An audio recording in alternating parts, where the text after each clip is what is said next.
And as we get ready to end this half hour, we want to go to a live shot right now from John F. Kennedy International Airport. That is the Concorde, British Airways flight.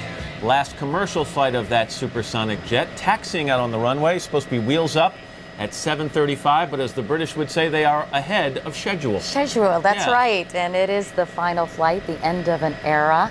The Concorde has been around for many years. The Virgin flight was when, Matt? 1977, something like that? I think it was 1976, but I'll double check on that.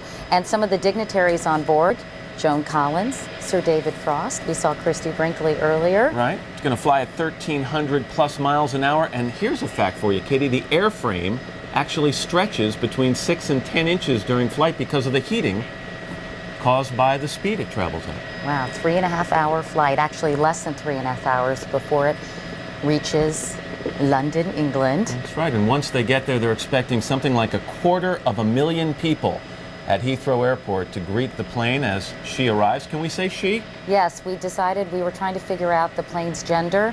I thought it was male, you thought it was female, but it is in fact a female. We're going to have much more on the Concorde's last flight, but first, this is Today on NBC.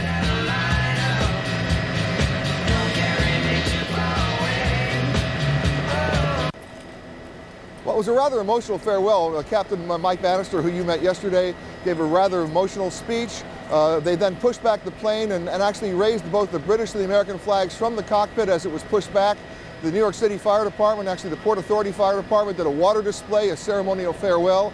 You have to leave it to the British for the pomp and circumstance when they always celebrate a farewell, and this is indeed the passing of an era. So what are they going to, you know, I've been to the Concorde terminal or reception area there at JFK. What are they going to do with that area now that the Concorde no longer flies out of it? Well, officially they tell me they're going to convert it to more first-class lounge capacity, but they really don't have any specific plans about that yet, because remember, this is an airline that branded their entire airline around one particular plane, so what's going to happen now remains to be seen. And what do you think is going to be happening on board the Concorde during the flight? Something special? I mean, a conga line down the center aisle, what? Yep, here she goes. Fact, by the way, is taking off right now. Yeah, Peter, let's just sit and watch this because it is a moment of aviation history.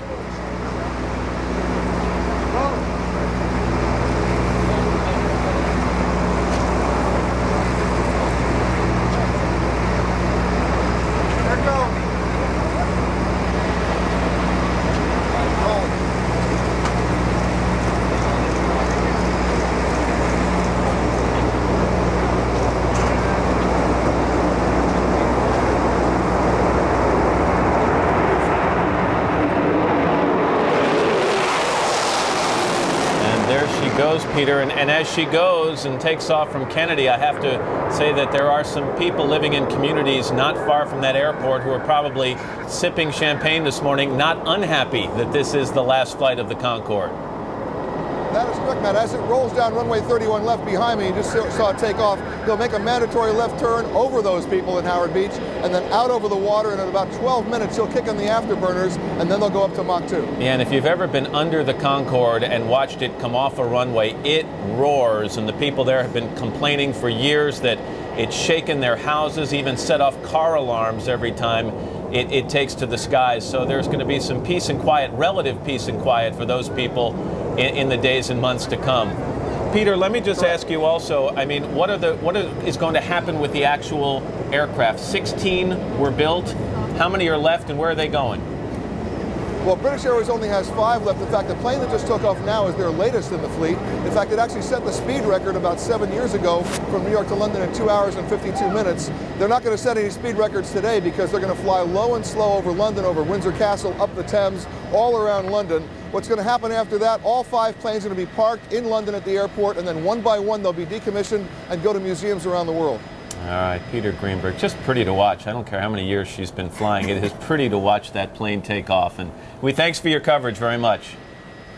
You got it, madam. Quite an emotional moment out here. Yeah, it's nice. The Concorde apparently travels faster than the sun, and when it goes supersonic, you've been on it. Mm-hmm. You really feel like you're on a spaceship in a way, don't you? I mean, people always say, what does it feel like when it kicks into supersonic? You hear that little boom. It's kind of like a jolt, and then, it doesn't feel any different after that, although you're flying a lot higher normally than a typical commercial airline up there. And I felt like John Glenn. Did you? You thought you were weightless there for a while, didn't you? Floating down the aisle. Unfortunately, I never feel that way. Meanwhile, we have some funny stories. Harvey Weinstein, we're going to bust a couple of people. Chairman of Miramax was fined 200 pounds in June of 1999 for lighting a cigarette in the bathroom. He said he got nervous because of turbulence.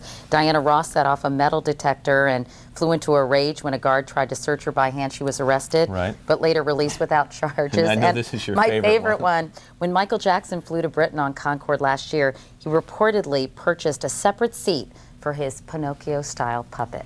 Wasn't that nice of him? It's a pricey puppet right there.